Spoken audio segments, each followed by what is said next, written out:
Testimony. హల్లెలూయా. మన సబ్జెక్ట్లోకి వెళ్దామా? యాకోబు రాసిన పత్రిక 4వ అధ్యాయం మొదటి 3 వచనాలు చూద్దామండి.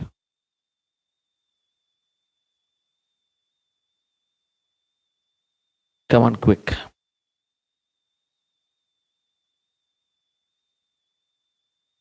మీలో యుద్ధములను పోరాటములను దేని నుండి కలుగుచున్నవి? మీ అవయవములలో పోరాడు మీ భోగేచ్ఛల నుండియే గదా. అసలు మీ జీవితంలో యుద్ధాలు, పోరాటాలు అంటే, నేను ఉదయం కూడా మనం ఈ టాపిక్ మాట్లాడుకున్నప్పుడు పాక్షికంగా కొన్ని మాటలు చెప్పా. అదేందో తెలుసు. ఏంటిది అది అని అంటే, మన జీవితంలో శ్రమలు వస్తే మనం ఏం చెప్తామంట? దేవుడు నా విశ్వాసాన్ని పరీక్షిస్తున్నాడు, నేను అపర భక్తుణ్ణి, నా వంటి భక్తిపరుడు ఎవరున్నారు, నా జీవితంలో ఎందుకు కష్టాలు వచ్చినాయి, ఎందుకు నష్టాలు వచ్చినాయి అంటే దేవుడు నా విశ్వాసాన్ని పరీక్షిస్తున్నాడు. యోబునకు కలిగిన శ్రమ వంటి శ్రమ నాకు కూడా కలిగెను అని చెప్పుకుంటాం. అదే శ్రమ పక్కోడికి కలిగితే వాడు చేసిన పాపాలన్నీ వాడిని నెత్తిన పడ్డాయి, అందుకే వాడికి అట్లా అయిపోయిందంట. మన జీవితంలో పాపం ఉందని ఒప్పుకుంటామా? నా జీవితంలో నేను చేసిన తప్పుకునే శిక్ష అనుభవిస్తున్నాను. ఎవరండి చెప్పేది ఈ రోజుల్లో? ఐగోరు మా కోసం ప్రార్థన చేయండి ఐగోరు అంటే. ఎందుకు? దేనికోసం? నా జీవితంలో బోల్డ్ అండ్ శ్రమలు దేవుడు ఎందుకు పరీక్షిస్తున్నాడో తెలియదు, కానీ నేను తప్పు చేసినానయ్యా, నా తప్పులు తెరచిన తలుపులలో నుండి ఈ శ్రమ నా జీవితంలోకి వచ్చిందయ్యా అని ఒప్పుకునే వాళ్ళు ఎందరండి? కప్పుకునే వాళ్ళే చాలామంది ఉంటారు. అయితే శ్రమ మన జీవితంలో 2 మార్గాల నుంచి వస్తుంది. అందులో ఒక మార్గం ఏంది? దేవుడు అనుమతించిన శ్రమలు. దేవుడు ఏం చేసినా మన మంచికే, సాయం చేసినా గాయం చేసినా, ఆయన కొట్టినా పెట్టినా మన మంచికే. ఆయన కొట్టేటప్పుడు ఎట్లా అనిపిస్తుంది అంటే, కూలుకు బొమ్మని నాయన మనల్ని బెత్తం తీసుకొని వాయి కొడితే ఎట్లా ఉంటుందో అట్లా ఉంటుంది. నాన్న బెత్తం దెబ్బలు చంపుతాయా పిల్లల్ని? నో, చంపవు, కానీ బుద్ధి నేర్పుతాయి.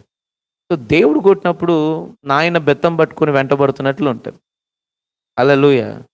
సో దేవుడు పెడుతున్నప్పుడు, ఆయన ప్రేమ చూపిస్తున్నప్పుడు అమ్మ ఆదరణ మనకు కలుగుతుంది. సో దేవుడి వలన అనుమతించబడిన శ్రమలు మన మంచికే. హల్లెలూయా. విధేయతతో, విశ్వాసముతో మనము వాటిని గ్రహించాలి. మరి ఇంకొక టైప్ ఆఫ్ శ్రమలు ఉన్నాయి కదా, ఏందవి అంటే, మన తప్పులు తెరచిన తలుపులలో నుంచి జీవితంలోకి ప్రవేశించిన శ్రమలు అనండి. తప్పులు తెరచిన తలుపులలో నుంచి ప్రవేశించిన శ్రమలు అనండి ఒకసారి. ఉంటాయి కదా. ఎవరైనా చెప్తారా మీరు? నేను చేసిన తప్పులు తెరచిన తలుపులలో నుంచి వచ్చిన శ్రమలు అనుభవిస్తున్నాను ఎవరన్నా ఇక్కడ చెప్పగలుగుతారా? చెప్తారా ఎవరైనా? ఎంతమంది జీవితంలో శ్రమలు ఉన్నాయి ఇక్కడ? ఉన్నాయా? మీలో ఎవరైనా ఈ మాట చెప్తారా? సార్, దేవుడు నా విశ్వాసాన్ని పరీక్షిస్తున్నాడని నేను చెప్పను, కానీ నేను చేసిన తప్పులు తెరచిన తలుపులలో నుంచి వచ్చిన శ్రమలు అనుభవిస్తున్నానని ఎవరైనా చెప్తారా? కెన్ ఎనీవన్ సే హల్లెలూయా? ఏంటమ్మా సరి చేసుకుంటున్నావా, చెయ్యెత్తుతున్నావా? చెప్తున్నారా? హల్లెలూయా, సంతోషం. ఇక్కడ అంటాడు, మీలో యుద్ధములను పోరాటములను దేని నుండి కలుగుచున్నవి? మీ అవయవములలో పోరాడు, మీ ఇంద్రియములలో అవయవములలో పోరాడు, మీ భోగేచ్ఛల నుండియే గదా. భోగేచ్ఛలు, భోగము పైన పుట్టిన ఇచ్చ అంటే కోరిక. లోకంలో సుఖపడాలి, శరీరాన్ని సుఖపెట్టుకోవాలి, కంటికి ఇంపుగా కనిపించిందంతా మనదైనా మనది కాకపోయినా ఆస్వాదించాలి, అనుభవించాలి, అందిపుచ్చుకోవాలి అనేటువంటి యోచన. హల్లెలూయా. సర్వేంద్రియానాం నయనం ప్రధానం. శరీరంలో పుట్టిన అవయములన్నింటిలో ప్రధానమైనది ఏంటిది? కన్ను. బైబిల్ అదే చెప్తుందిగా, దేహమునకు దీపము కన్నే కనుక నీ కన్ను చెడినదైతే నీ దేహం అంతా కూడా చీకటైపోతుంది. సర్వేంద్రియానాం నయనం ప్రధానం. అసలు ఈ నయనం కంట్రోల్లో ఉంటే బిడ్డ, జీవితం అంతా కంట్రోల్లో ఉంటుంది. అప్పటిదాకా చాలామంది పోపు డబ్బాలో దాచిపెట్టినటువంటి డబ్బులన్నీ పెట్టి ఈసారి మా అమ్మాయికి ఒక్కొక్క బంగారు చైన్ చేపిస్తా అనుకొని దాచుకుంటుంది. అవి తిప్పి తిప్పి కొట్టి ఒక 5-6 వేలు రాగానే కళాంజలి కంచుపట్టు చీరలు అని చెప్పి వీధుల్లో మోతలు మోగ్గానే కేజీ సేల్ అనగానే హల్లెలూయా బేజా ఫిరాయిస్తుంది ఎమ్మటే. బుర్రలో కోరికలు పడితే ఎమ్మటే నెక్స్ట్ టైం నుంచి ఈ 5,000 పెట్టి శారీ కొంటాను, కేజీ సేల్స్ అంటే కొనుక్కుంటాను, తర్వాత నుంచి ఇక మళ్ళా మొదలు పెడదాం ఈ ఒక్కసారి. అంటే కళ్ళు ఏం చేస్తున్నాయి అని అంటే చూచుటకు రమ్యమైన వాటన్నింటినీ ఆస్వాదించాలి అనుకుంటుంది. అలాగా మనిషి పతనానికి, మనిషి జీవితంలో నానా విధములైన శ్రమలకు గల కారణం ఏంటంటే తమ ఇంద్రియములలో, అవయములలో పుట్టేటువంటి భోగేచ్ఛలు. హల్లెలూయా. దావీదు గారి జీవితం ఎంత హీరోయిక్గా ఉంటుంది కదా. అసలు ఏంటండి, ఈయన గొర్రెల్ని కాస్తా ఉంటే ఎలుగుబంటి వస్తుందా? ఎలుగుబంటి నేను గొర్రెల కోసమని ఎలుగుబంటితో ఫైటింగ్ చేసి ఎలుగుబంటిని గెలుస్తాడా? గొర్రెల మీదకి ఇంకోసారి సింహం వస్తుందా? ఆ సింహంతో కూడా ఫైటింగులు చేసి సింహాన్ని గెలుస్తాడా? ఆ తర్వాత దేశం మీదకి ఎవరు వచ్చారు?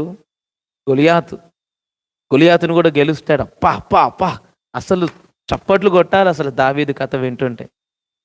కానీ కథ మొత్తం మారిపోయింది. ఎప్పుడు ఒక పాట బాగుంటుంది కదా, మనం ఎప్పుడు పాడతాం, ఏమైనా చేయగలవు, కథ మొత్తం మార్చగలవు, నీ నామముకే అహిమంతా తెచ్చుకుందువు. ఇది యేసయ్యని గురించి రాసిరు కదా.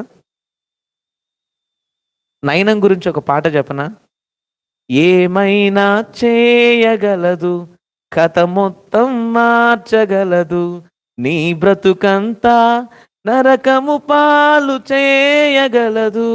ఏందది? నయనం. పాపం పెద్ద మనిషి పెద్ద మీదకి ఎక్కిండు, ఆకర్షణీయంగా కనపడుతున్నటువంటి బెత్షెబాను చూసిండు, ఆకర్షితుడైండు. కంటికి కనిపించింది, అయ్యో పరాయి స్త్రీని అలా చూడకూడదు అని అనుకోలేదు. కానీ రాజును కదా, నేను కోరుకుంది నాకు దక్కాలి అన్నట్లుగా హల్లెలూయా బెత్షెబాతో పాపం చేశాడు. చూడకుండా ఉంటే బాగుంది కదా. కానీ అక్కడ యూటర్న్ తీసుకుంది దావీదు జీవితం.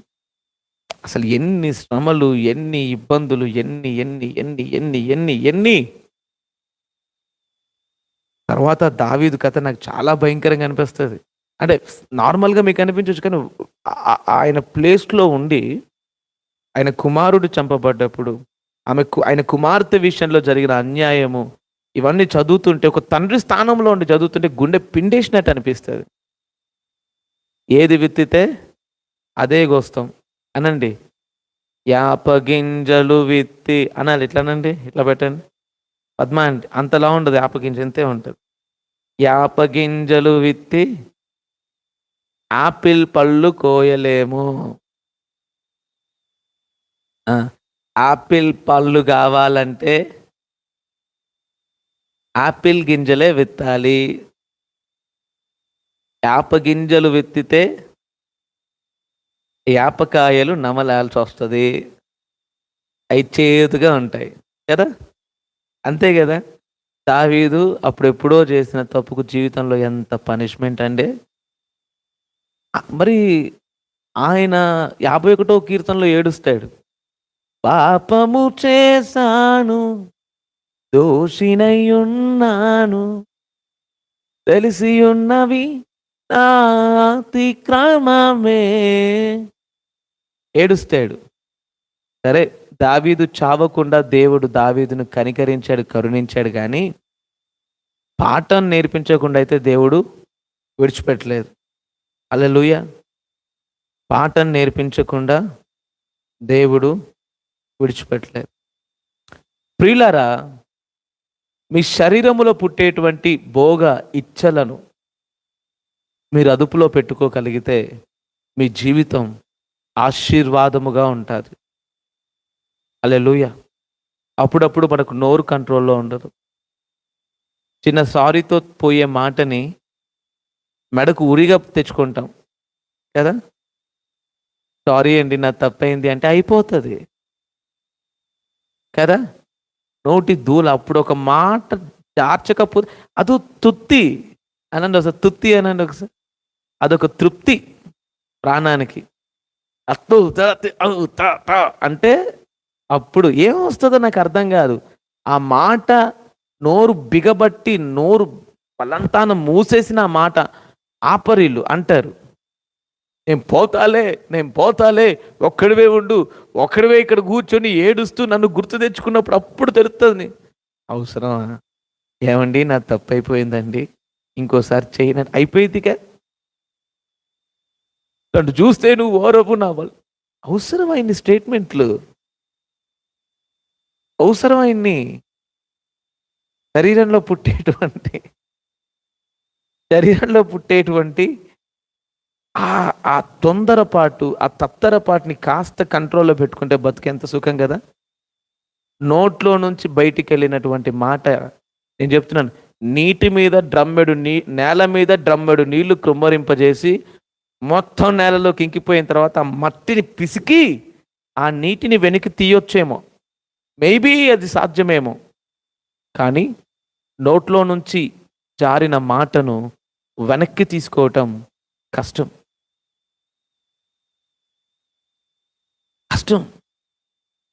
ఏది విత్తితే అదే పంట కోస్తాం.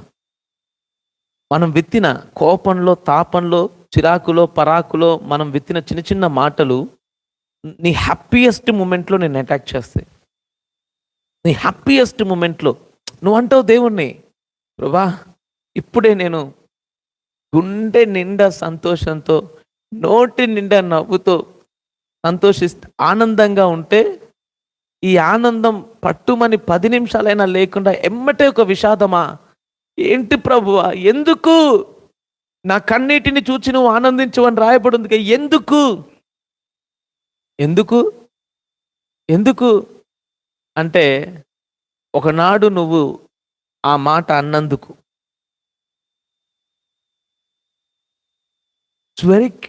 You need to be very careful. నోట్లో నుంచి ఒక మాట అనే ముందు మనోళ్ళకి నేను అప్పుడప్పుడు నాకు సెన్స్ ఆఫ్ హ్యూమర్ లేక మీరు జోకులు వేస్తే నవ్వు రాక నేను కోపగించుకోవట్లేదు. అలవాటైపోయింది. జోకుల్లో కూడా గుండెల్లో మేకులు దించే మాటలు మనం అంటామండి. మీకు అది ఈజీగానే అనిపిస్తుంది, కానీ ఆ మాటలు చాలా భయంకరమైన పరిస్థితిని తీసుకొని వస్తాయి. ఎవడొస్తాడో కానీ కుక్కను కొట్టినట్టు కొడతాడు. నేను అప్పుడు కానీ నువ్వే సరదాకు మాట్లాడావు పెద్ద మనిషివి, కానీ అది నిజంగా బిడ్డ జీవితంలో నెరవేర్చేటప్పుడు అందరికంటే ఎక్కువ గుండె బాదుకు నేర్చేది నువ్వే. ఒరే నాకు తెలుసురా నువ్వు బాగుపడవు. నువ్వు పగతో ఏమనలేదు, కానీ నువ్వు అన్నటువంటి మాట నేను చెప్తున్నాను, ఈ ఇంద్రియములలో పుడుతున్నటువంటి ఆ ఇచ్చ, వ్యర్థమైన మాటలు అనాలి, ఒక మాట అనాలి, అల్లరితో కూడిన ప్రవర్తన, నోటికి హద్దు అదుపు లేకుండా, తర్వాత అడ్డగోలుగా. క్వశ్చన్ చెప్పనా? నోటికి అదుపు లేకుండా, ఒక మితము లేకుండా భోజనాన్ని లోపలికి పంపిస్తే నువ్వు నరకానికి పోతావు. తిండిబోతులకు పరలోకంలో చోటు లేదని రాయబడి ఉంది. నువ్వు నీ నాలికకు కూడా హద్దు పద్దు నేర్పించాలి. అనడానికి తినడానికి కూడా హద్దులు చెప్పాలా. ఈ క్షణం నేను సుఖపడతాను, ఈ క్షణం నేను సంతోషిస్తాను అని అనుకొని అడ్డు అదుపు లేకుండా అడ్డగోలుగా తింటే, ఇదిగో మితాహారం ఔషధం, అమితాహారం విషం. విషభరితమైన ఆహారాన్ని ఆయుష్కాలాన్ని దెబ్బతీస్తూ ఉంటుంటే, తగ్గిస్తూ ఉంటుంటే అదొక స్లో పాయిజన్ లాగా పనిచేస్తుంది. నేను అందుకే చెప్తున్నాను, శరీరాన్ని నలగగొట్టుకోవటం, క్రీస్తుతో కూడా సిలువ వేయబడిన వారి వలె ఉండడం అంటే ఏంటి అని అంటే, అన్ని విషయాల్లో కూడా, అన్ని ఇంద్రియములలో మీరు నియంత్రణ కలిగినటువంటి వ్యక్తులుగా మీరు ఉండాలి. నియంత్రణ కలిగిన జీవితాన్ని జీవించాలి. నీ చూపుకు ఒక నియంత్రణ, అటు చూడకూడదని నువ్వు నిశ్చయించుకున్నావంటే నీ కళ్ళు తిప్పొద్దు, ఇంకంతే. నీ కోరికలు నిన్ను ఏలుబడి చేయకూడదు. నువ్వు నీ శరీరాన్ని కంట్రోల్లో పెట్టుకోవాలి. ఒకవైపు నువ్వు చూడకూడదు అని నువ్వు అనుకున్నావంటే నీ కళ్ళు ఇంకెన్నటికి అటువైపు తిప్పొద్దు. నీ కన్ను నీకు అభ్యంతరంగా ఉంటే పెరికేసే దాన్ని. ఎందుకంటే మా 2 కళ్ళతో కూడా నరకంలో పడడం కంటే ఒక కన్ను లేకుండా గుడ్డివాడివై పరలోకంలో ఉండడం బెటర్ కదా. పాపానికి నిన్ను అప్పగించే ఆ పరిస్థితుల్లోకి నువ్వు దిగజారొద్దు. ఇక్కడ ఈ మాట వెనకాల ఉన్న ఆంతర్యం ఏంటంటే, నువ్వు నిజంగా నీ కళ్ళు పొడుచుకో అని కాదు, కానీ ఇంద్రియముల విషయంలో నియంత్రణ కలిగి నువ్వు ప్రవర్తించాలి. 4 రుచులు కోరుతుంది, ఇంకా తినాలి అనిపిస్తుంది. కడుపు మస్తు స్థలం ఉంది, నువ్వు ఇంకొక కేజీ మటన్ వేయొచ్చు లోపల అని అంటది. కానీ నువ్వేం చెప్పాలా అంటే, లేదు లేదు లేదు, తిండిబోతులకు పరలోకంలో చోటు లేదు కాబట్టి I should be in control. Hallelujah. ఇంకాసేపు సీరియల్ చూడు, రీలు చూడు, సినిమాలు చూడు, ఏవో టెంప్టేషన్స్ వస్తాయి. కానీ నీ కళ్ళకు కూడా నియంత్రణ కావాలి. మనసులో కూడా నానా విధములైన కోరికలు ఉంటాయి, కానీ ఆ కోరికలకు కూడా ఒక నియంత్రణ కావాలి.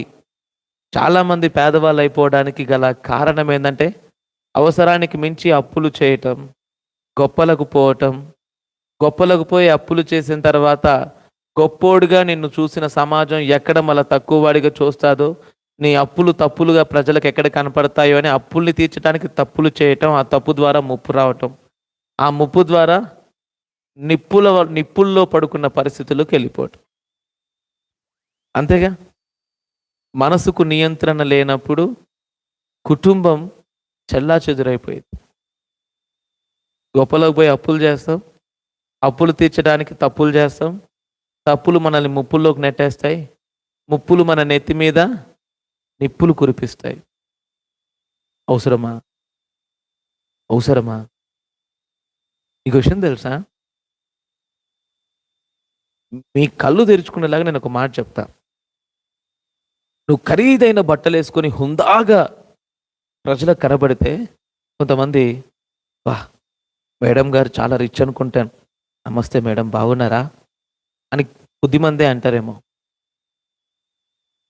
చాలామంది ఏమనుకుంటారు తెలుసా? ఊరికైనా సంపాదించిరా, ఎంతమంది నెత్తి మీద చేతులు పెట్టారు అనుకుంటారు. నువ్వేమనుకుంటున్నావు? 10 మందినే చూస్తున్నావు, సలాం కొట్టే 10 మందినే చూస్తున్నావు. ఆ 10 మందితో సలాం కొట్టించడానికి నీ స్థాయి కాకపోయినా అనవసరమైన షాపింగులు చేస్తున్నావు. హల్లెలూయా. ఉన్న వాటితో అడ్జస్ట్ అయిపోతే తప్పేంటి? తప్ప ఎవరైనా కొడతారా? పాత బట్టలు వేసుకొని మందిరానికి వచ్చావేంటి అని చెప్పి కేసేస్తారా? పైన రాస్తారా? లేదు. నేను అందుకే చెప్తున్నాను, మనం ఉన్నంతలో ఉండటంలో తప్పులేదు. ఓ కొత్త బట్టలు వేసుకుంటే గొప్పోళ్ళు అనుకుంటారు, తక్కువ మామూలుగా వేసుకుంటే చీప్ ఏమనుకోరు. నువ్వు ఎంత సింపుల్గా ఉంటే అంత గొప్పగా అనుకుంటారు. పిసినారని ఎవరు అనుకోరు. నువ్వు ఎంత సింపుల్గా ఉంటే అంత గొప్పోళ్ళు అనుకుంటారు. హల్లెలూయా. యేసు ప్రభు ఒక ఉపమానం చెప్తూ అంటాడు, ఏదైనా పెళ్ళికి నువ్వు వెళ్ళినప్పుడు పెళ్ళిలో నువ్వు చివరన కూర్చో, నేను ఎవరు అనుకున్నావు అని చెప్పి ముందుకు వస్తే, ఇక్కడ కొంతమంది విఐపీలు కూర్చోవాలి సార్, మీరు కొంచెం వెనక్కి వెళ్తారా అంటే అందరి ముందు పరువు పోతుంది. ఎక్కడో చివరన కూర్చుంటే, మీరేంటండి ఎక్కడ ఉన్నారు, రండి రండి ముందు రండి అని అంటే, అప్పుడు అందరి ముందు లేచి వస్తుంటే ఈయనంత గొప్పడో, వెనకాల కూర్చుంటే ముందుకు పిలుస్తున్నాడు అనుకో. అందుకే చెప్తున్నాను, నీ గురించి నువ్వు నీకున్న దాంట్లో షర్ట్ నలిగిపోతే కాస్త రంగు వెలిస్తే వేసుకోకూడదా? తప్పేంటండి? ఇవాళ చాలామంది లక్షలు ఖరీదులు చేసే బట్టలు వేసుకుంటే కానీ స్టేజ్ ఎక్కలేమనుకునే పరిస్థితిలో ఉన్నాయి. ఏమవుతుంది సార్? నార్మల్ బట్టలు వేసుకుంటే ఏంటి, కొడతారా? ఇప్పుడు ఒకడు మనల్ని చూసాడు, డిగ్నిటీ మెయింటైన్ చేయాలి. డిగ్నిటీయా ఇంకేమన్నా?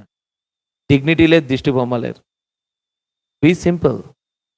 ప్రతి రూపాయి ప్రభు పరిచర్య కావాలా? హల్లెలూయా.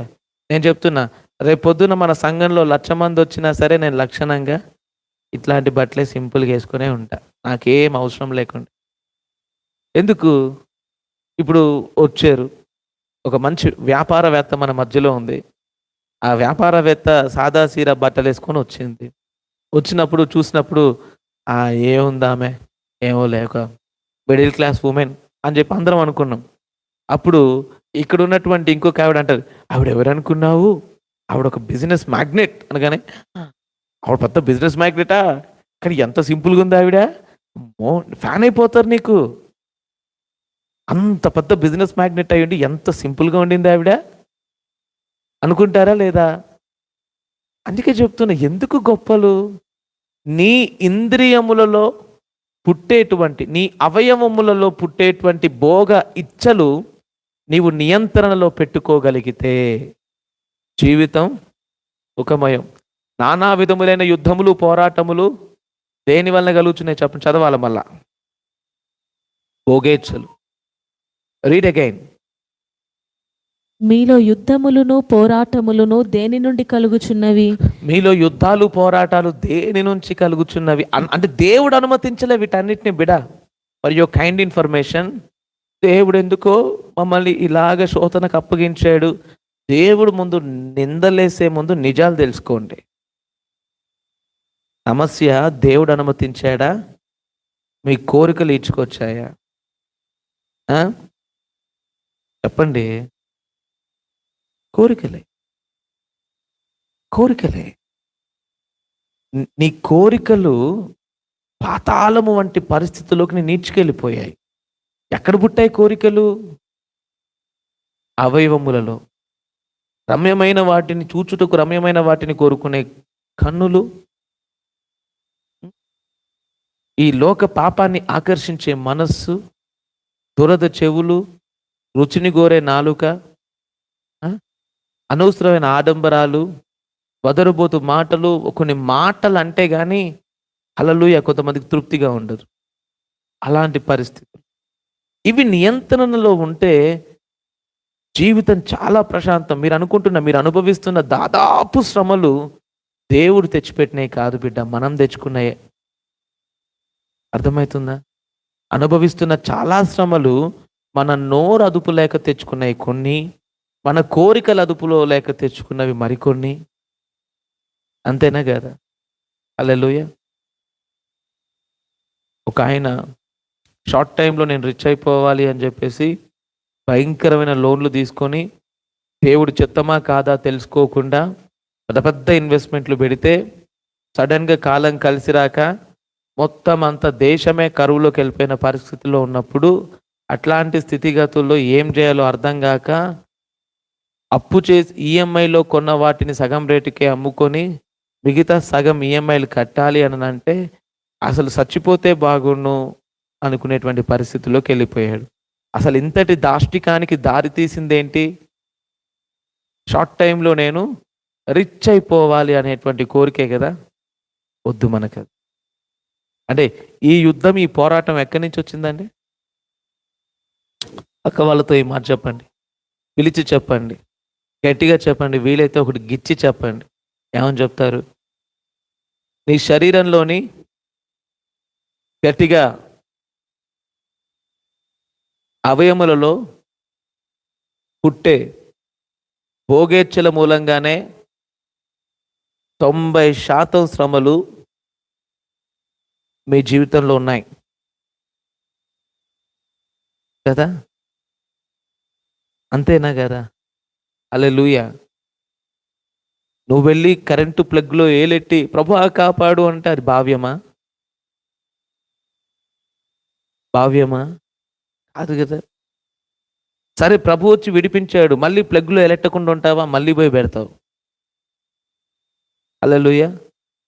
సరే, నేను అడుగుతాను ఇప్పుడు, ఇక్కడ ఒక మదర్ ఉంది కదా, మదర్ని అడుగుదాం. ఇప్పుడు నీ పెద్ద కూతురు ఆ బురదలో పడింది, ఏడుపు కొట్టు మొహం వేసుకొని నీ దగ్గరికి వచ్చింది. మమ్మీ మమ్మీ బురదంటింది మమ్మీ అని ఏడ్చుకుంటూ చెప్పింది. అప్పుడు నువ్వేం చేస్తావు? హల్లెలూయా. సరే, ఫస్ట్ అయితే ప్రేమగా ఇట్స్ ఓకే నాన్న, పర్వాలేదులే, మమ్మీ చేతులు అద్భుతాన్ని చేస్తాయి అని చెప్పేసి చక్కగా ఉతికేసి చక్కగా వేసుకొని ఇట్స్ ఓకే, ఇంకొకసారి బురద పక్క నుంచి వెళ్ళకు, బురదలోకి వెళ్ళకు, పక్క నుంచి వెళ్ళకు, దూరంగా నడు అని అంటావు. ఫస్ట్ అయితే ప్రేమగా చెప్తాం, మందలిస్తాం, అయిపోయింది. మళ్ళీ సెకండ్ డే మమ్మీ మమ్మీ మళ్ళీ బురదలో పడ్డా, మళ్ళీ కడిగే వాటి ఈసారి ఏం చేస్తావు? కడగాల్సింది బట్టలే కాదే, నీ బుర్ర కూడా అని చెప్పి వీపు వాయి కొడతామా లేదా? ఆబ్వియస్లీ శ్రమలను అనుభవిస్తూ దేవుని దగ్గరికి వచ్చి, ప్రభా ఈ శ్రమను తీసేయ్యా అంటే ఆయన శ్రమను తీసేసి ఎంత మేలెత్తాడు. మళ్ళా అక్కడ మళ్ళా ఏ అవయములలో పుట్టిన భోగేచ్ఛల మూలముగా నీ జీవితంలో ఎంతటి దరిద్రం వచ్చి పడిందో కొంచెం దేవుడు విడిపించగానే మరలా అదే. ఇప్పుడు తల్లిగా మొదటిసారి తప్పు చేస్తే కనికరించావు, కరుణ చూపావు, మళ్ళా ఉతికి ఆరేసి చక్కగా తెల్లని బట్టలుగా మార్చి నువ్వు వేసిన తర్వాత కూడా మళ్ళీ అదే తప్పు చేస్తే ఈసారి ఏం చేస్తావు?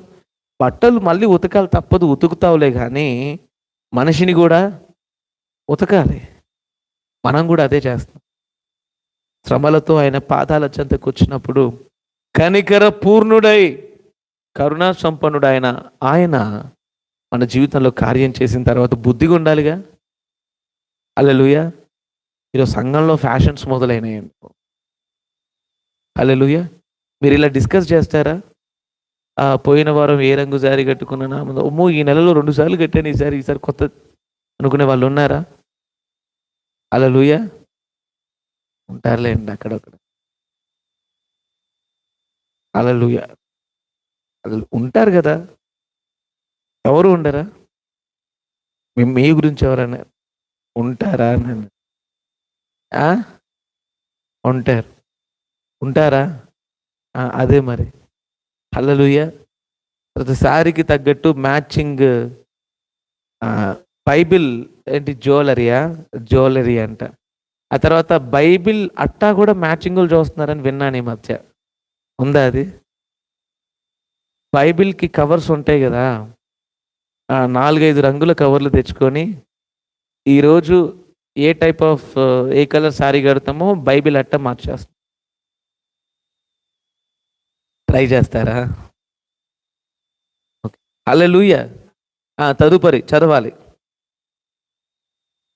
మీరు ఆశించుచున్నారు కానీ, మీరు దేనినైతే ఆశిస్తున్నారో మీరు ఆశిస్తున్నారు కానీ మీకు దొరుకుట్లేదు. నరహత్య చేయుదురు, మత్సర పడుదురు గాని సంపాదించుకొనలేరు. పోట్లాడుదురు, యుద్ధము చేయుదురు గాని దేవుని అడగనందున మీకేమీయూ దొరకదు. మీరడిగినను మీ భోగముల నిమిత్తము వినియోగించుటకై దురుద్దేశముతో అడుగుదురు గనుక మీకేమీయూ దొరుకుటలేదు. హల్లెలూయా. అన్యాయం మార్గములో అక్రమాలు చేస్తూ నేను సుఖపడిపోతాను, నేను సంతోషిస్తాను, నా భావి తరాలకు అదొక ఆశీర్వాదం అవుతుంది అనుకుంటే అది మూర్ఖత్వం. హల్లెలూయా. ఇక్కడ కూడా మీకు అర్థం కావడానికి ఉపమానం చెప్పనా? ఓ పెద్ద బంగ్లా ఉందంట, 7 అంతస్తుల మేడ, పెద్ద బిల్డింగ్. ఆ బిల్డింగ్ పక్కనే చిన్న పూరి గుడిసె. 7 అంతస్తుల బిల్డింగ్ పక్కన చిన్న పూరి గుడిసె. హల్లెలూయా. పూరి గుడిసెలో ఉన్న ఆయన ఏమనుకుంటాడు? బా సుఖం అంటే ఆయనది, మస్తు పైసలు, హల్లెలూయా, మస్తు సుఖం ఆయనకి, రాజభోగాలు అనుభవిస్తున్నాడు. హల్లెలూయా. నా జీవితంలో చూడండి అన్ని కష్టాలే, ఈ పూరి పాకలో బ్రతుకుతున్నాను నేను. వాడి అద్దాల మేడలోని ఒక అద్దానికి సరితూగదు నా పూరి గుడిసె. అసలు నా పరిస్థితి ఎట్లా ఉంది కదా అని అనుకుని ఉండొచ్చు, ఏదో ఒక సందర్భంలో అనుకుని ఉండొచ్చు. ఓ రోజు పొద్దున్నే లేచారు, ఇద్దరు వాకింగ్కి వెళ్తారు, ఇద్దరు స్నేహితులు కదా. ఓ రోజు వాకింగ్కి వెళ్తే, ఏంట్రా నీ కళ్ళు అంత ఎర్రగా ఉన్నాయి, నైట్ అంతా పడుకోలేదా? మీ ఇంట్లో ఏసీ ఉంటుంది, సెంట్రల్ ఏసీ ఉంటుంది, పట్టుతో నేసిన పరుపులు ఉంటాయి, లగ్జరీ హౌజెస్, చీమ కూడా దూరకుండా చాలా చక్కగా మీరు ఎంతో ప్రొటెక్టెడ్గా కట్టుకున్నారు మీరు. మరి నిద్రపోలేదా? లేదురా, నైట్ పిల్లి వచ్చింది ఇంట్లోకి. మా పెంపుడు పిల్లి కిచెన్లోకి వెళ్ళి సామాన్లు పడేసింది. మరి పిల్లేంటి, మా ఇంట్లో కుక్కలు కూడా వచ్చాయి మా గుడిసెలోకి. నేను ప్రశాంత్, పిల్లి ఎందుకు అంత డిస్టర్బ్ చేసింది అంటే దొంగ ఏమో అని, దొంగ వచ్చాడేమో మా ఇంట్లో ఖరీదైన నగలు, వజ్రాలు, వైడూర్యాలు ఉన్నాయి, అవి దోచుకుపోవడానికి దొంగ వచ్చాడా అని, లేదు వ్యాపారంలో నా శత్రువులు ఉన్నాడు, వాడు ఎవడైనా ఏసేస్తాడేమో అని చెప్పి గుండె ఆగినంత పని అయింది. ఇంట్లో అలజడి అలికిడి రాగానే నాకు భయంతో ఆందోళనతో లేచాను, నైట్ అంతా నిద్ర లేదు. హల్లెలూయా. పూరి గుడిసెలో ఉండేవాడు ఇంటికి తాళం కూడా వేయాల్సిన పనిలా. హల్లెలూయా. కూర సట్టి బువ్వ సట్టి. హల్లెలూయా. తినడానికి 2 కంచాలు చాలు మనకి. That's enough. హల్లెలూయా. పగలంతా గుడ్డు కష్టం చేస్తాను, 2 ముద్దలు తిన్న తర్వాత నులక మంచం మీద పడుకుంటే హాయిగా, కుక్కలు కాదు కదా, ప్రళయం వచ్చినా మెలకువ రాదు, ప్రశాంతంగా పడుకుంటాను. అద్దాల మేడలో ఉన్నవాడు అన్యాయంతో ఎంత సమకూర్చి 7 అంతస్తుల మిద్దగట్టి మేడగట్టి ఈ డబ్బులో సుఖం ఉంటుంది అని అనుకుంటే కంటి నిండా నిద్ర నాకు దొరకట్లేదురా. నీతి నిజాయితీ అని చెప్పి నువ్వు ఆ పూరి గుడిసెలో మిగిలిపోయావు అని అనుకుంటే నువ్వు సుఖంగా బతుకుతున్నావు కదా. ఎవరిదండి సుఖం? అద్దాల మెడగట్టడానికి అడ్డదారులు తొక్కి అడ్డమైన పనులు చేసి భయానికి, ఒత్తిడికి, లేనిపోని షుగర్లు, వగర్లు, బీపీలు అన్నీ తెచ్చిపెట్టేసుకొని ఏ భోజనాన్ని సరిగా తినలేక, కంటి నిండా నిద్రపోలేక జీవోత్సవంలాగా ఉన్నవాడు ధనవంతుడా? తాటాకుల పాక కింద హల్లెలూయా గొడ్డు కష్టం చేసుకొని వచ్చి గొడ్డు కారం వేసుకొని ఇంత బువ్వ తిని నులక మంచం మీద సోయి లేకుండా హాయిగా పడుకొని పొద్దున్నే లేచి పరిపూర్ణమైన ఆరోగ్యవంతుడిగా లేచి దేవా స్తోత్రం అన్నవాడు ధనవంతుడా? అందుకే చెప్తున్నాను, అన్యాయపు సిరి ద్వారా నేను సుఖపడతాను, అబద్ధాలు చెప్పి మోసాలు చేసి దేవుని యొక్క మార్గాన్ని తొట్టిల్లి దేవుని మార్గములో నుంచి వైదొలిగి నేను సుఖపడతాను, నా కుటుంబానికి సుఖాన్ని ఇస్తాను అని అనుకుంటే లేకుండే. నీ ద్వారా అన్యాయము నొందినవాడు నువ్వు లేనప్పుడు నీ కొడుకు మీద పగ తీర్చుకుంటాడేమో. నేను నా ఇంజనీరింగ్ టైంలో నాకు కొంతమందితో డిషం ఫైటింగ్స్ అయినప్పుడు మా నాన్నగారు, నేను కొంతమందికి డబ్బులు ఇవ్వాల్సిన పరిస్థితి ఉన్నప్పుడు మా నాన్నగారు వాళ్ళందరినీ పిలిచి ఇచ్చారు. వాళ్ళందరూ గడగడ వణుకుతూ అంకుల్ అంకుల్ అంకుల్ అనుకుంటూ వచ్చారు. మా డాడీ వాళ్ళందరికీ డబ్బులు ఇచ్చాడు, నా దగ్గరికి వచ్చాడు. మనం ఉన్న పొజిషన్కి, మనకున్న స్థాయికి వాళ్ళెవ్వరికి మనం డబ్బులు ఇవ్వాల్సిన పనిలా. హల్లెలూయా. మనం వాళ్ళకి డబ్బులు ఇవ్వాల్సిన పనిలా. మనం ఉన్న పొజిషన్కి, మనకున్న స్థాయికి మనం వాళ్ళకి డబ్బులు ఇవ్వాల్సిన పనిలా. వాళ్ళంతా మన ముందు చిన్న చిన్న రౌడీ పిల్లలు, వాళ్ళు ఏం చేయగలుగుతారు? వాళ్ళు ఏం చేయలేరు. కానీ ఎందుకు డబ్బులు కట్టానో తెలుసా? ఎందుకు డాడీ, ఎందుకు నాన్న అంటే, ఎందుకంటే నేనున్నప్పుడు వాళ్ళు నిన్నేం చేయలేరు, రేపటి నాడు కూడా నీకు ఇబ్బంది కలగకూడదు అనే ఆలోచనతోనే కడుతున్నాను. ఈ ఆలోచన ప్రతి తండ్రి చేయాల. ఈరోజు నేనున్నాను, చూసుకుంటాను, నేను ఎన్ని తప్పులు చేసినా నా బిడ్డడి తలగాస్తాను అంటే లేదు బిడ్డ. నువ్వేమన్నా రోబోవా? లేదు. మనుషులందరూ పోవలసిన మార్గంలోనే నువ్వు పోతావు. నువ్వు తెచ్చుకున్న పంచాయతీలన్నీ, నీ ఆస్తులతో పాటు ఆస్తులను కోసం నువ్వు చేసిన తప్పులు కూడా నీ పిల్లల మీద పడతాయి. నేను నిజంగా చెప్తున్నాను, పిల్లల్ని ప్రేమించే వాళ్ళు ఎవరు అనంటే, పిల్లలకు మంచి భవిష్యత్తు ఇవ్వాలి అనుకునే వాళ్ళు ఎవరు అనంటే, వారి భక్తి జీవితాన్ని జాగ్రత్తగా కాపాడుకున్న తల్లిదండ్రులు తప్ప మరెవరూ కాదు. ఎందుకు? అన్యాయపు సిరి నీకొద్దు, అబద్ధం, మోసం, ఇతరులను వంచడం ద్వారా వచ్చింది నీకొద్దు అని దేవుడు ఎందుకు అంటున్నాడంటే, అది నీ పిల్లలకు శాపం అవుతుంది. నాకు సరిగా గుర్తులేదు, దినాన నాకేదో బైక్ మించి కింద పడ్డానా ఏదో జరిగినప్పుడు, అరే మన అంజన్న కొడుకు ఎవరో వచ్చి నాకు హెల్ప్ చేశారు. అంటే ఏంటి? ఆయన చేసిన మంచి నా జీవితంలో ఉపయోగపడింది కదా. ఉపయోగపడిందా లేదా? మీరు చేసిన మంచి కూడా మీ పిల్లలకు ఉపయోగపడుతుంది. హల్లెలూయా. మీరు చేసిన చెడు మీ పిల్లల జీవితంలో శాపంలాగా మారుతుంది. చదవాలి. హల్లెలూయా.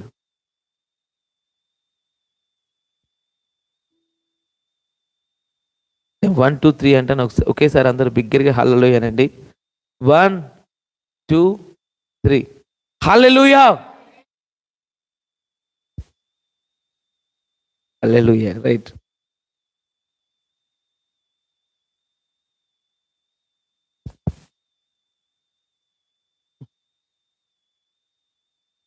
దేవుని ఆశీర్వాదం ఒకరిని ఐశ్వర్యవంతుల్ని చేస్తుంది కానీ నరుడి వాడిని ఎప్పుడు కూడా వాడిని ఐశ్వర్యవంతుని చేయదు.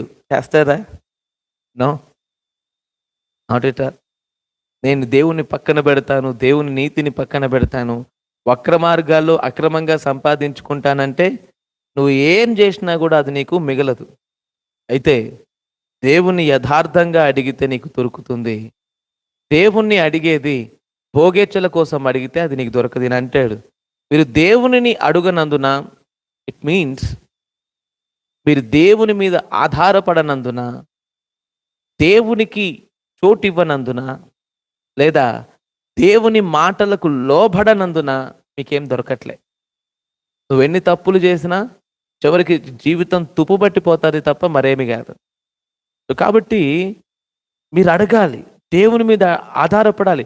Sir, I believe in God, నేను దేవుణ్ణి నమ్ముతాను, ఆదివారం మందిరానికి వస్తాను, బైబిల్ పట్టుకొని వస్తాను, 4 పాటలు పాడతాను, 2 వాక్యాలు చదువుతాను, నేను క్రైస్తవుణ్ణి అని అనుకుంటే, క్రైస్తవుడిగా ఉన్నటువంటి నీవు క్రైస్తవుడిని అనిపించుకోవాలి అని అంటే క్రీస్తుని అనుసరించిన జీవితం మనం ధరించుకొని ఉండాలి. మీకు అర్థమైందా ఈ మాట?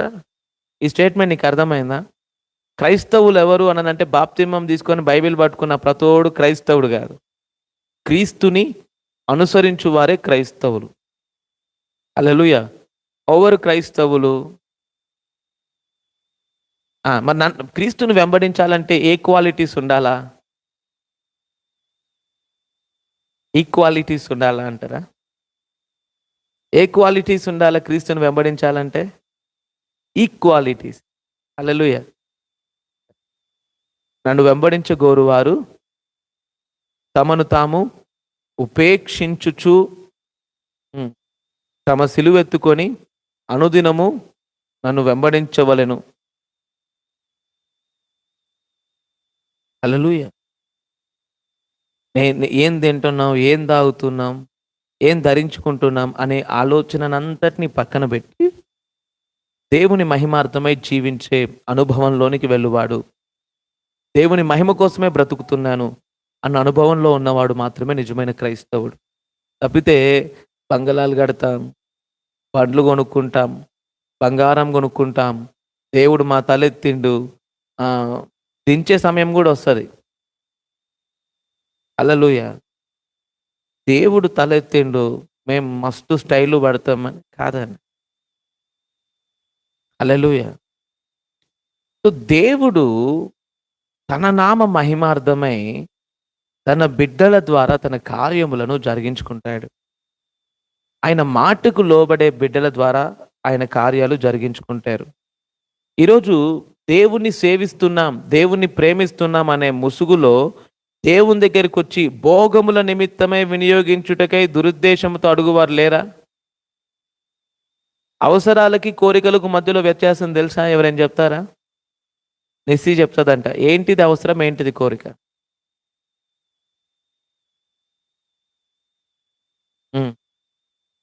అవసరం ఏంటి, కోరిక ఏంటి? హల్లెలూయా.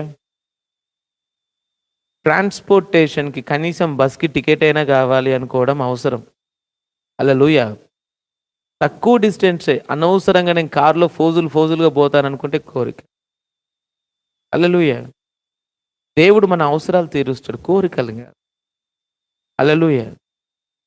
అవసరానికి మించి అనవసరమైన సుఖాన్ని దేవునికి ఆపాదించాలనుకోవడం మన కోరికలు ఉంటాయి. అయితే మనం భోగేచ్ఛల నిమిత్తమై వినియోగించుటకై దురుద్దేశంతో అడిగినప్పుడు మీకు ఏమీ దొరకదు, దొరికింది నిలవదు.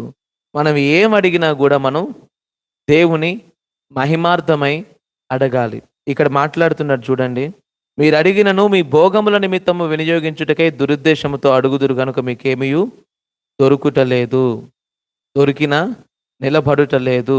ఇమ్ము ఇమ్ము ఇమ్ము, ఇదిమ్ము, అదిమ్ము, అదిమ్ము, ఇంకోటిమ్ము అనేటువంటి స్థితిలోంచి బయటికి వచ్చి, నీ నామ మహిమార్థమై నన్ను వినియోగించుకొనుము ప్రభువా అన్నాడు. ఒక ఆయన నన్ను అడిగిండు, కారు కోసం ఎంత ప్రార్థన చేసినారు? కొంత ప్రార్థన చేసినాం. ఏమని ప్రార్థన చేసినారు? కారు కావాలి, స్టైల్గా ఫోజులుగా కారులో తిరగాలి అని మేము ప్రార్థన చేయలేదు. మేము కూడా ప్రార్థన చేస్తున్నాం బ్రదర్, మా కోసం కూడా ప్రార్థన చేయండి, కారు తొందరగా మేము కూడా కొనాలని అని అన్నారు. నేను అన్నాను, మీకు కారు ఎందుకండి అంటే, అదేంటండి మీరు కొన్నారుగా, మాకుండవు అవసరాలు అని అన్నారు. హల్లెలూయా. అంటే ఇప్పుడు నేనేదో గొప్ప, నాకు కారు అవసరం, నీకు అట్లా కాదు. మీకు వాళ్ళకి అవసరం ఉందా లేదా తెలుసుకుందామని అడిగాను. ఎందుకండి కారు అంటే, అందరు కొంటున్నారు కదా, మాకు కూడా ఇవాళ కనీసం కారు లేకపోతే చాలా చీప్గా చూస్తారు సార్ అంటే. నేను అన్నాను, సార్ నేను కారు కావాలని నేను ఎప్పుడు దేవుణ్ణి అడగలేదు సార్. కారు కోసం నేను దేవుణ్ణి ఎప్పుడు అడగలేదు. ఓ రోజు ఇదే కీబోర్డ్ తీసుకొని ఓ ప్రాంతానికి వెళ్ళి ఆ ప్రాంతంలో సువార్త చేసి వస్తుంటే, రిటర్న్ జర్నీలో మన తిప్పర్తికి రాగానే ఫుల్ వర్షం. వెనకాల అజయ్ కీబోర్డ్ పట్టుకొని కూర్చున్నాడు. హల్లెలూయా. అక్కడే ఒక కవర్ లాంటిది ఏదో కనబడితే ఆ కవర్ తీసుకొని మొత్తం చుట్టుకుంటే, హల్లెలూయా, ఆ కవర్ కూడా పోయింది. ఆ వర్షం అంత హెవీగా వస్తుంది. భయం వేసింది. ఇంటికి వచ్చాను. కీబోర్డ్ని జాగ్రత్తగా తుడిచి భయపడుతూ వణుకుతూ ప్రభా ప్రభా ప్రభా అనుకుంటూ ఆన్ చేశాను. కీబోర్డ్ ఆన్ అయింది. ఈ కీబోర్డ్ కోసం ఏడాది వచ్చాం ప్రభా, ఒక మంచి కీబోర్డ్ కావాలి ప్రభా, నేను ఆరాధించుకోవడానికి ఒక మంచి కీబోర్డ్ కావాలని దీనికోసం ఏడాది ఏడ్చాం. హల్లెలూయా.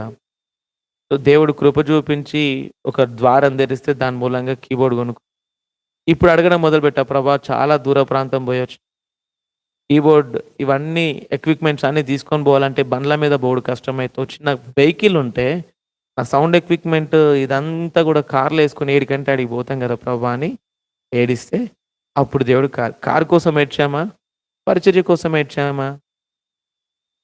ఒకవేళ దేవుడు రేపు మన మన మన మన విజన్ వచ్చేసి ఆఫ్రికాలో ఉన్నటువంటి కొంతమంది పీపుల్కి దేవుని వాక్యాన్ని అందించాలా, వారికి సహాయం చేయాలన్న ప్రేరేపణ కలిగితే ఫ్లైట్లో తిరగడానికి కూడా కృపణిస్తాడేమో. ఇప్పుడు నేను ఫ్లైట్లో తిరగాలి, ఫోజులుగా కిటికీ దగ్గర కూర్చొని ఫోటోలు దిగాలి అనుకుంటే దేవుడు ఇయ్యడు. నీ దీవెన ఎక్కడుంటుంది అంటే, దేవుని మహిమను వెతికే నీ యోచనలోంచి మొదలు. పక్కాలతో ఈ మాట చెప్పండి, నీ దీవెన ఎక్కడుంది? దేవుని మహిమను వెతికే నీ ఆలోచనలో మొదలవుతుంది. ఇది రాసి పెట్టుకో. మన దీవెన ఎక్కడ మొదలవుతుంది? దేవుణ్ణి మహిమపరచాలి అనుకునే మన ఆలోచనలో మొదలవుతుంది. చెప్పాలి అందరూ ఒకసారి, మన దీవెన ఎక్కడ మొదలవుతుంది? దేవుణ్ణి మహిమపరచాలి అనేటువంటి మన ఆలోచనలో. ఇప్పుడు నేను కారు కావాలనే కోరిక నాకుందా? బట్ దేవుడు కారు ఇచ్చినాడు కదా. హల్లెలూయా. దేవుడు మంచి కారు ఇచ్చాడు. ఎందుకు ఇచ్చాడు అంటే, పరిచర్య కోసం పరిగెత్తడానికి కారు.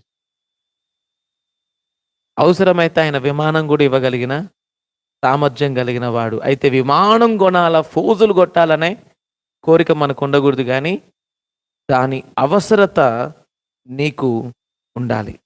హల్లెలూయా. రైట్. 4వ వచనంలో అంటున్నాడు, వ్యభిచారునులారా, ఈ లోక స్నేహము దేవునితో వైరమని మీరు ఎరుగరా? కాబట్టి ఎవడు ఈ లోకముతో స్నేహము చేయగోరునో వాడు దేవునికి శత్రువగును. వ్యభిచారునులారా అన్న పదజాలం వాడాడు కదా. అసలు ఎందుకు ఆ మాట వాడారు అంటే, చిన్న కథ చెప్తాను. హల్లెలూయా. పాపముతో తనను తాను అమ్మేసుకున్నటువంటి ఒక వ్యక్తి ఉంది. తనను తాను అమ్మేసుకుంది, అప్పగించేసుకుంది. దుష్టుడు ఏలుబడి చేస్తున్న పరిస్థితులు. ఆమె మీద ఒక రాకుమారుడు జాలిపడ్డాడు. జాలిపడి ఆ దుష్టుని దగ్గరికి వెళ్ళి, ఈమెను నాకు ఇవ్వండి అని అడిగాడు. ఆ దుష్టుడు ఏమన్నాడు తెలుసా? వాడు అంటాడు, నువ్వు రాకుమారుడివి కదా, నీతి న్యాయములను జరిగించు వాడవు కదా, ఈమె నాకు రుణస్థురాలుగా ఉంది, ఈమె నాకు రుణపడిపోయి ఉంది. ఇప్పుడు ఇప్పుడు నువ్వు ఎలాగీమె నా దగ్గర నుంచి తీసుకెళ్ళగలుగుతావు? ఆమె చేసిన అప్పు చెల్లించి మాత్రమే తీసుకెళ్ళగలుగుతావు. చెల్లించగలుగుతావా? చెల్లించాలి అని అంటే ప్రాణం ఇవ్వాలి. హల్లెలూయా. సరే, రాకుమారుడు ప్రాణం ఇచ్చి ఆ అమ్మాయిని రక్షించాడు. దేవుని మహాకృపను బట్టి, అతని పరిశుద్ధత, త్యాగశీలతను బట్టి అతను లేచాడు. ఆ కుమార్తెతో ఆమెతో అంటాడు, ఇదిగో ఆ దుష్టుడి నుంచి నేను విడిపించాను. నువ్వు వాడికి అమ్ముడు పోయినావు కదా, ఆ మూల్యమంతా చెల్లించేశాను.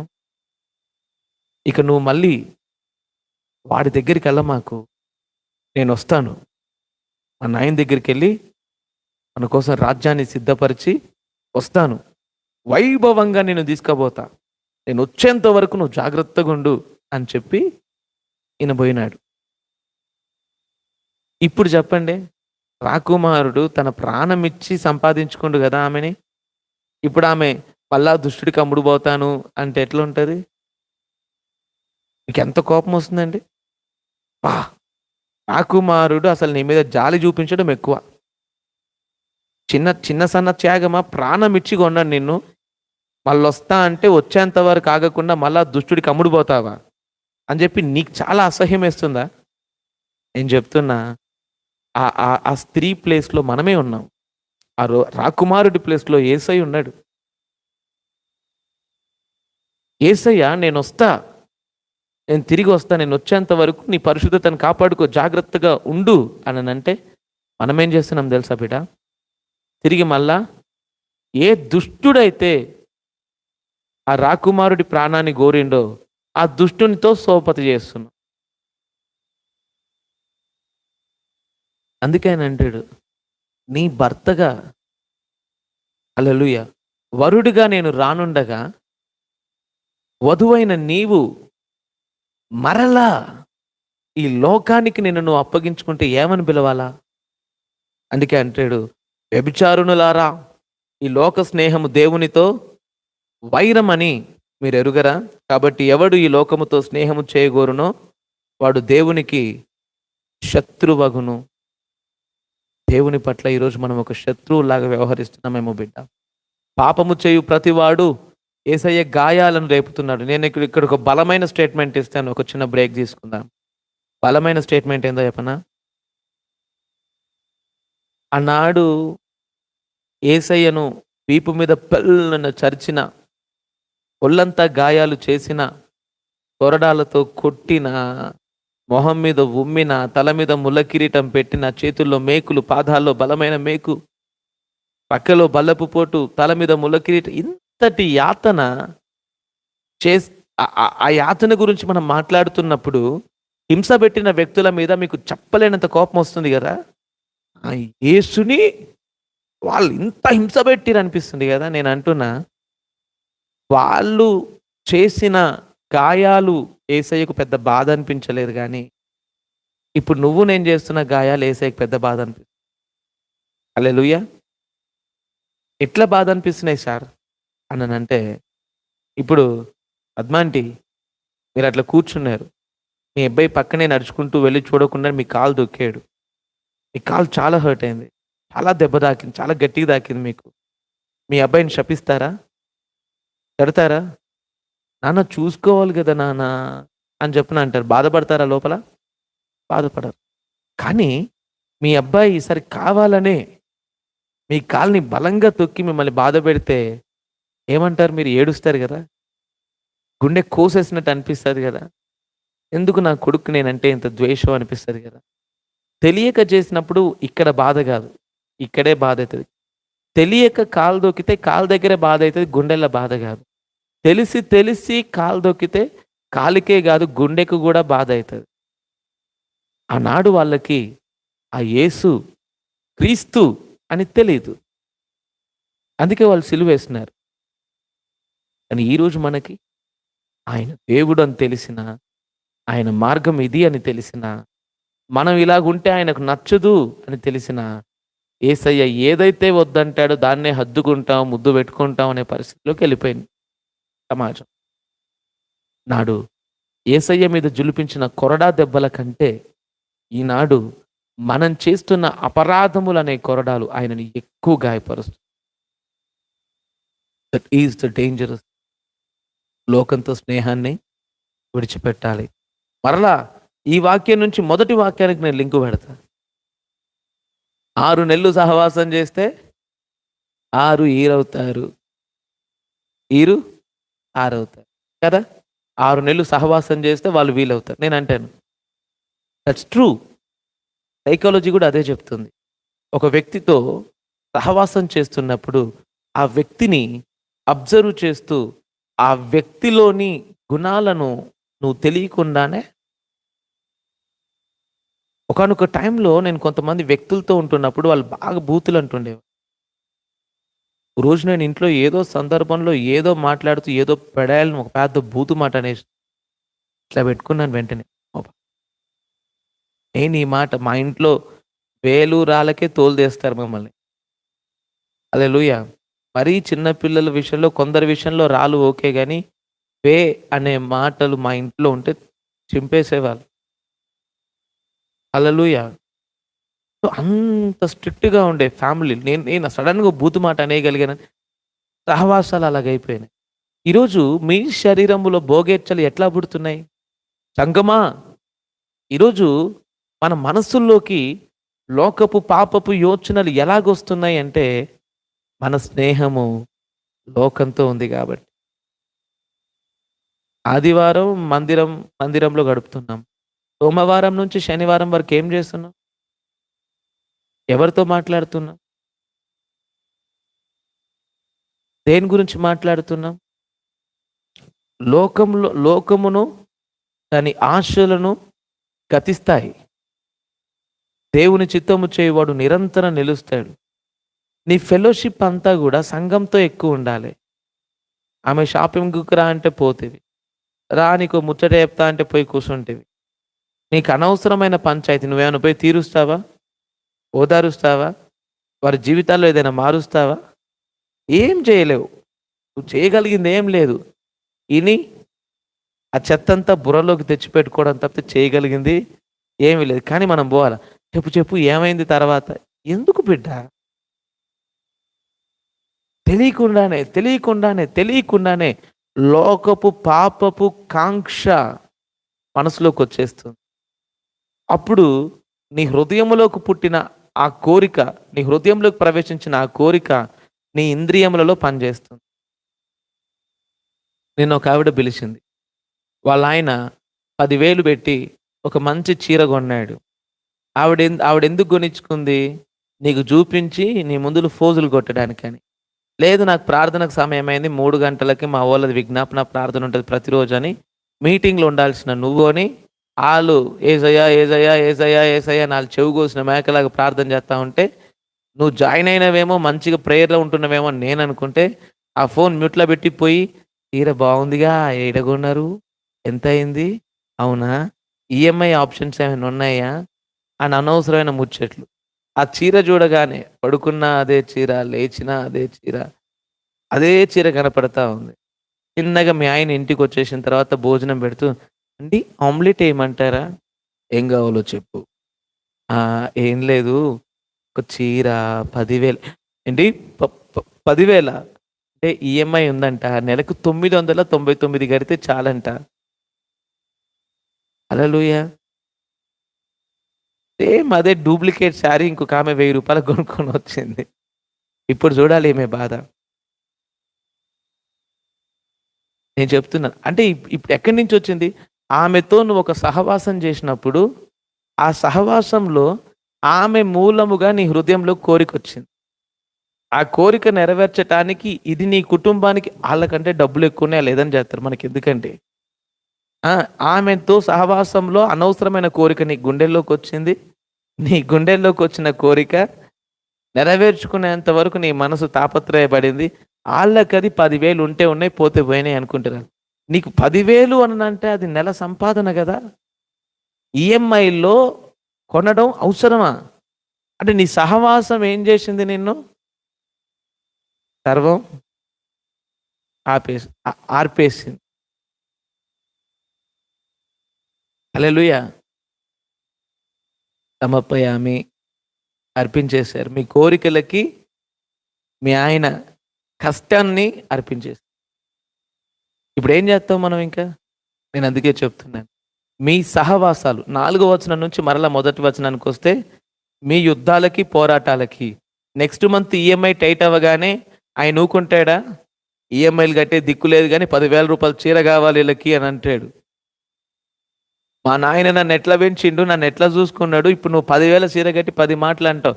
ఇక్కడ ఒక యుద్ధం మొదలైందా? పోరాటం మొదలైందా? ఇన్ని ఇబ్బందులకు గల ప్రధాన కారణం ఏంటి అంటే సహవాస దోషం. సహవాస దోషం. ఆ సహవాసంలో నుంచి ఆశా నిగ్రహం మనకుందా అంటే లేకుండే. ఆశా నిగ్రహం లేకుండా అన్నిటినీ మనసులోకి తెచ్చిపెట్టుకొని శరీరంలో అవయములలో పోరాడుతున్నటువంటి భోగేచ్ఛల మూలముగా యుద్ధాలు పోరాటాలు తెచ్చుకొని దాని మూలంగా తుదకు దేవునికి కూడా దూరమైపోయినటువంటి పరిస్థితులు. అందుకే చెప్తున్నాను, నీ సహవాసము క్రీస్తుతో ఉండాలి. ఆయన దేవాది దేవుడి కుమారుడైనప్పటికీ కూడా, విశ్వానికి అధిపతి యజమానుడు అయినప్పటికీ కూడా ఆయన ఏం చేశాడు బిడ్డ?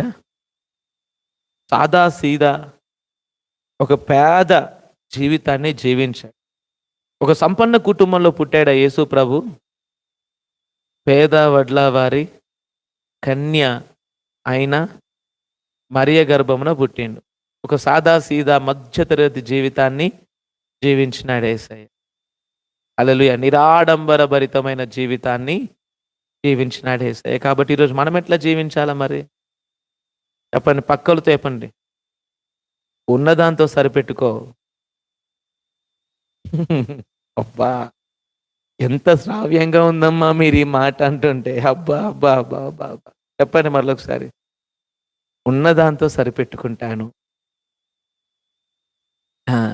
లేనిపోనివి నాకు అక్కర్లేదు. హల్లెలూయా. దేవునితో సహవాసం చేస్తాను. గుర్తుపెట్టుకోండి, నీ దీవెనలన్నీ ఎక్కడ దాగున్నాయి అంటే దేవుని మహిమను వెతికేటువంటి పనిలో ఉన్నాయి. హల్లెలూయా. సరే, నిలబడండి ఒకసారి. Shall we stand?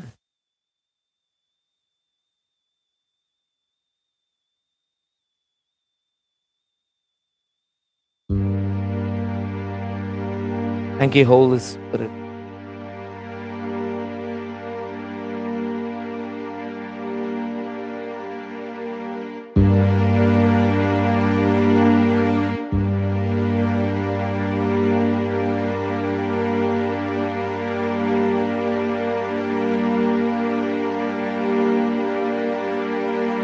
హల్లెలూయా.